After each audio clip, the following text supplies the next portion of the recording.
ঝিনাইদহ ৪ আসনে বিএনপির প্রার্থী হচ্ছেন গণ অধিকার পরিষদের কেন্দ্রীয় সাধারণ সম্পাদক রাশেদ খান। মঙ্গলবার দিবাগত রাত ২টা ১৬ মিনিটে মুঠোফোনে রাশেদ খান প্রতিবেদককে বিষয়টি নিশ্চিত করেছেন।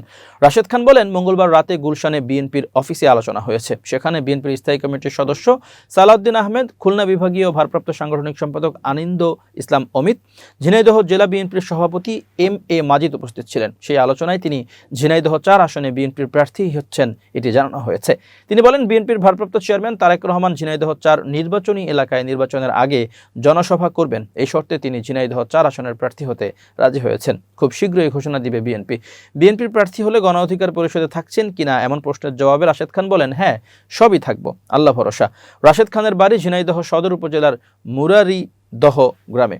সে ওই গ্রামের নবে বিশ্বাসের ছেলে। তিনি গণ অধিকার পরিষদের কেন্দ্রীয় সাধারণ সম্পাদক হিসেবে দায়িত্ব পালন করছেন। এদিকে এ খবর জানাজানি হলে ক্ষোভ প্রকাশ করেছে বিএনপির নেতাকর্মীরা। তারা এই আসনের বিএনপির কাউকে মনোনয়ন দেওয়ার দাবি জানান। এখন পর্যন্ত ঝিনাইদহের ৪টি সংসদীয় আসনের মাত্র একটিতে বিএনপির প্রার্থীর নাম প্রকাশ করা হলেও বাকি 3টিতে প্রার্থীর নাম ঘোষণা করেনি বিএনপি।